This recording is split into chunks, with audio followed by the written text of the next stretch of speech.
এখন যেটা দেখাবো সেটা হইল হিমায়ক চার্জিং R134A অর্থাৎ গ্যাস চার্জিং। রেফ্রিজারেন্ট নাম্বার বা হিমায়কের নাম্বার বা গ্যাসের নাম্বার হইল R134A। ঠিক আছে, তো আমি প্রথমে এটাকে প্রসেস করে নিছি। হ্যাঁ, ক্যাপিলারিটা সুন্দর করে কেটে নিছি, ঘষে নিছি। আর মনে রাখবেন, আগে ঘষবেন তারপরে কাটবেন। আর এখন যদি ঘষতে যাই, পরিষ্কার করতে যাই, ক্লিনিং করতে যাই, তাহলে ভিতরে ময়লা ঢুকে যাবে। তো নতুন স্টেইনার। আর এটা মাপ হচ্ছে যে যেখান থেকে ঢালু হইতে শুরু করছে ওই পর্যন্ত, অথবা এই যে ভিতরে প্রবেশ করাই দিয়ে হালকা একটু পিছাই নেবেন। দেখেন তত দূর পর্যন্ত হয়, মানে যেখান থেকে ঢালু হয়েছে ওই পর্যন্ত প্রবেশ করাবেন। প্রবেশ করায় হালকা একটু বাঁকা করে দিবেন। হালকা বাঁকা মানে 45 ডিগ্রি। যদি মানে সমান মানে সোজা থাকে, তাহলে কতটুকু ভিতরে গেল বা কতটুকু বের হয়ে গেল, কতটুকু ভিতরে গেল বা কতটুকু বের হয়ে গেল, এটা আমরা বুঝতে পারবো না। এই জন্য এইভাবে মাপটা দিয়ে হালকা একটু বাঁকা করে দিব, যেন আমরা বের হইলেও বুঝতে পারি আর ভিতরে ঢুকার কোনো অপশনেই নেই। তারপরে আমরা এটা এখানে লাগাই দিব। যদি এটা পুরাতন মানে আগের ওয়েল্ডিং করা থাকতো, তাহলে কিন্তু হিট দিয়ে ঢুকাইতে হইতো। যেহেতু ওখান থেকে কেটে দিলাম, এই জন্য আর হিট দিতে হবে না। আর এটা বিষয় হলো কি, টানটা থাকবে এদিক, ক্যাপিলারির টানটা যদি এদিক থাকে এইরকম করে, তখন কিন্তু কি ঢুকাই দিলে থাকবে, হিট দেওয়ার সাথে সাথে বের হয়ে যাইতে পারে। ঠিক আছে, এই জন্য আমরা এই টানটা কি থাকবে এইদিক। ক্লিয়ার জিনিসটা? তারপরে হইলো আমাদের এখানে একটা টিন দিতে হবে, সাপোর্ট টিন, যেন শিখাটা ভিতরে না যায়। তো এখানে না দিলেও হবে, এখানে না দিলেও হবে। উপর থেকে যদি এভাবে ওয়েল্ডিং করা হয়, না দিলেও হবে। তবে আপনি দিয়ে নেবেন যদি প্রয়োজন মনে করেন, লাগবে না দেন।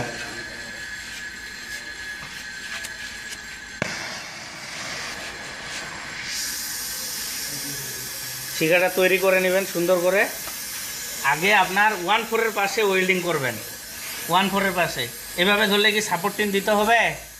দিতে হবে না, উপর থেকে।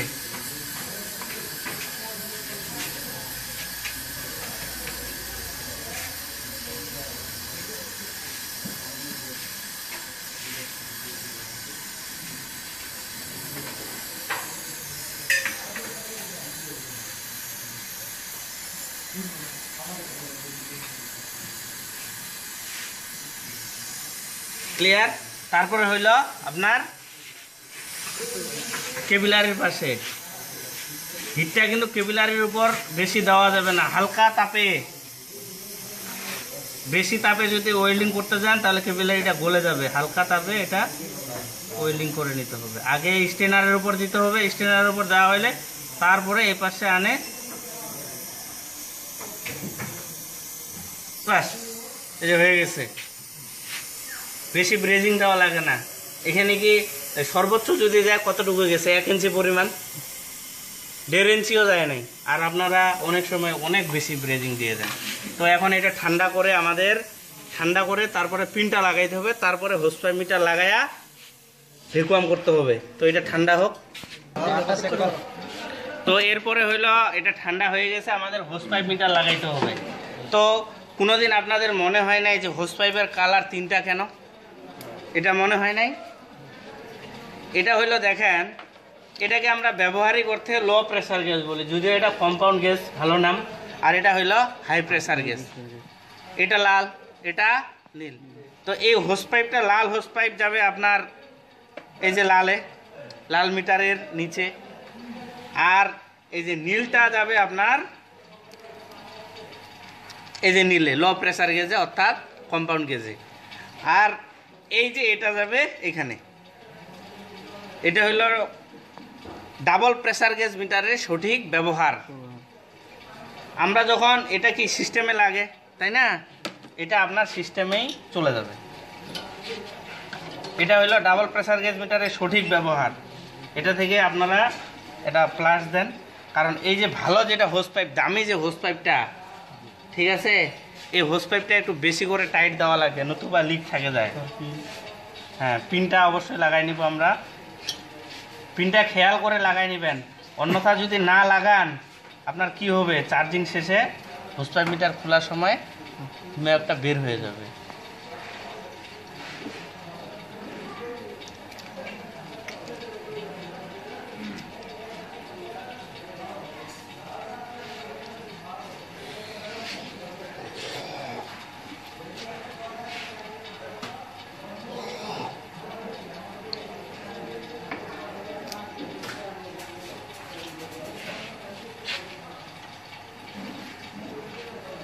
পিনটা দেখেন আনলক হচ্ছে, ঠিক আছে।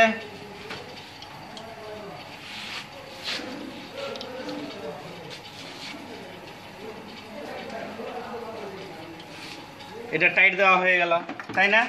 আমরা কি করি, এটা টাইট দেওয়া থাকে, আমরা যখন এমনিতে ব্যবহার করি বা লো প্রেসার গেজ যখন ব্যবহার করি এটা ভ্যাকুয়াম পাম্পে চলে যায়, তাই না? সিলিন্ডারে লাগানোর পর যখন আমরা এখান থেকে পার্জিং করি, দেখেন এখান থেকে আমরা পার্জিং করি, এই হোস পাইপের বাতাসটা বের হয়, কিন্তু এখানকার যে বাতাসটা আছে এটা কি বের হয়? কথাটা বুঝিয়ে না আমার। যখন আমরা এটা ব্যবহার করি না, এই পাশেরটা ব্যবহার করি না, আমরা এই পাশে একটু দেখান দর্শকদের। হ্যাঁ, এই যে প্রথমে আমরা কি করলাম, ভ্যাকুয়াম করলাম, তাই না? ভ্যাকুয়াম করলাম, তারপরে এটা কি সিলিন্ডারে লাগাইলাম, লাগানোর পরে আমরা এখান থেকে পার্জিং করি, তাই না? করে পার্জিং করি, হোস পাইপ থেকে বাতাসটা বের করে দিই। বের তো বাতাসটা এখানকার হয়, কিন্তু এখানকার বাতাসটা, এখানে যে বাতাসটা আছে এটা কি বের হয়? এটা কিন্তু বের হয় না। কিন্তু এখন যেই নিয়মে আপনাদের চার্জ করে দেখাবো সেটা এখানকার বাতাসটাও বের হয়ে যাবে। নিয়ে আসেন সিলিন্ডার, নিয়ে আসেন একটা।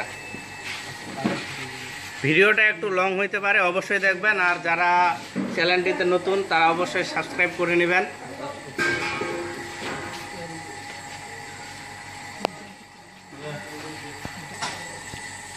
তো তাহলে এই মিটারের নিচেরটা চলে গেল আপনার সিস্টেমের সাথে, আর এই যে মধ্যেরটা যাবে আপনার এই যে এখানে সিলিন্ডারে।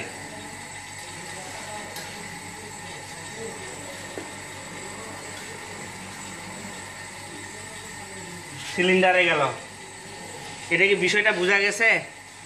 এবার এই যে ভ্যাকুয়াম পাম্প, এখানে দেখেন ভ্যাকুয়াম পাম্পটা এই যে এখান থেকে যাবে আপনার ভ্যাকুয়াম পাম্পে। এখন বিষয়টা যেটা হইল এখানে দেখেন, তাহলে এটা সিস্টেমের সাথে, এটা আমাদের চলে গেল কোথায়? সিলিন্ডারে। আর এই লালটা চলে গেল কোথায়? ভ্যাকুয়াম পাম্পে। যখন আমাদের যখন ভ্যাকুয়াম পাম্পটা চালু করব, এই চাবিটাও খোলা থাকবে, প্লাস হলো এই চাবিটাও খোলা থাকবে। তাহলে এখানকার যে বাতাসটা আছে সেটাকেও টেনে নিয়ে এসে বের করে দিবে। তারপরে সিস্টেমের মধ্যে যে বাতাসটা আছে সেই দিক দিয়ে টেনে বের করে দিবে। যখন আমাদের ভ্যাকুয়াম হয়ে গেল তখন আমরা কি করব, এটা টাইট দিয়ে দিব, এটা অফ করে দিব। তাহলে কি এটা আর পার্জিং করতে হবে সিলিন্ডারের চাবি খোলার পর? আর কিন্তু পার্জিং করতে হবে না। এটা যখন খোলা, এটাও খোলা, সিস্টেমের বাতাসটাও বের হইলো, প্লাস হইলো এখানকার হোস পাইপের বাতাসটাও বের হইলো। যখন নির্দিষ্ট পরিমাণ আমাদের ভ্যাকুয়াম হয়ে গেল তখন আমরা এটা টাইট করে দেব। এটা টাইট করে এটা খুলে ফেলবো, ঠিক আছে? এখন তারপরেই তো আমাদের সিলিন্ডারের চাবি খুলতে হবে গ্যাস দেওয়ার জন্য, তাই না? সিলিন্ডারের চাবি খুলতে হবে। তখন কি আর এটা পার্জিং করার দরকার আছে? কোনো পার্জিং করার দরকার নেই। এটা হলো ডাবল প্রেসার গেজ মিটারের সঠিক ব্যবহার। এভাবে যদি আপনারা ব্যবহার করেন ডাবল প্রেসার গেজ মিটারকে, তাহলে ভালো পারফরমেন্স পাবেন, ঠিক আছে? ক্লিয়ার? তাহলে ভ্যাকুয়াম পাম্পটা চালু করে দেন।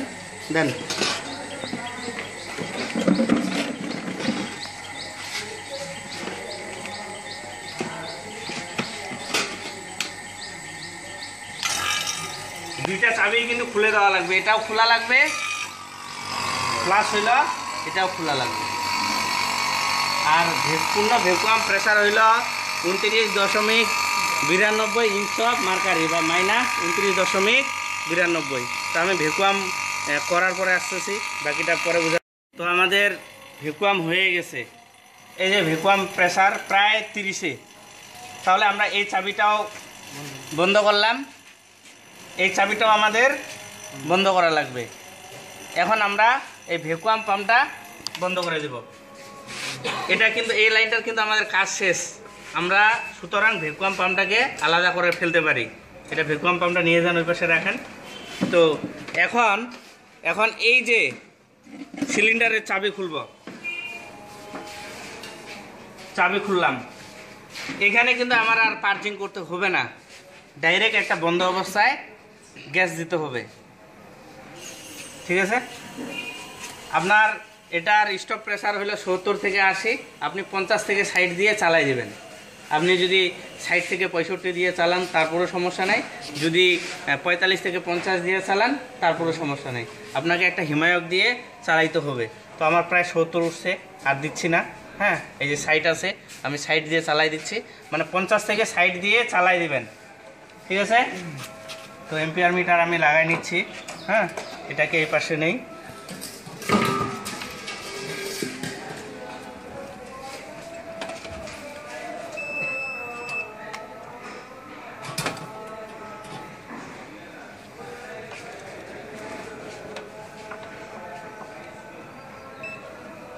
এখন সিস্টেমটাকে চালাই দেবো। আমরা ভ্যাকুয়াম করলাম, ভ্যাকুয়াম করার পর কিন্তু এই পদ্ধতিতে পার্জিং করা লাগলো না। আর যদি আপনি এই লাইনটা ব্যবহার করতেন তাহলে অবশ্যই পার্জিং করতেন, পার্জিং করে আপনি গ্যাসটা দিতেন। তো চালাই দেন সিস্টেমটা।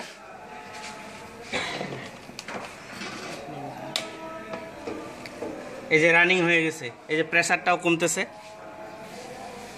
আমাদের আর 134-এর চার্জিং প্রেসার থাকবে 10 থেকে 12।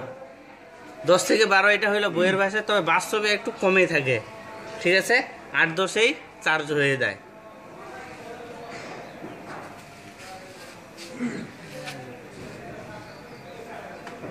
তাহলে এটা 0-র নিচে চলে গেল। তাহলে আমরা চার্জিং প্রেসার রাখবো 10। ঠিক আছে, 8 বা 10। এই গ্যাস দেওয়ার সাথে সাথে আমাকে কিন্তু হিটিং দেখতে হবে। সঠিক হিমায়ক চার্জিং সম্পন্ন হয়েছে এটার বোঝার উপায় হলো কন্ডেন্সার যে আছে, এটা আপনার সুন্দর হিটিং থাকবে, সঠিক হিটিং থাকবে, স্টেনার কুসুম কুসুম গরম হবে। ঠিক আছে, এম্পিয়ার ঠিক নিকবে, চার্জিং প্রেসার ঠিক থাকবে। তাহলে এটা 0-র নিচে চলে গেছে। তাহলে আমরা এখন হিমায়ক দিচ্ছি, এই যে দেখেন। ঠিক আছে, এম্পিয়ারটাও লক্ষ্য করব, সাথে হইলো হিটিংটা দেখব, আরও দিতে হবে।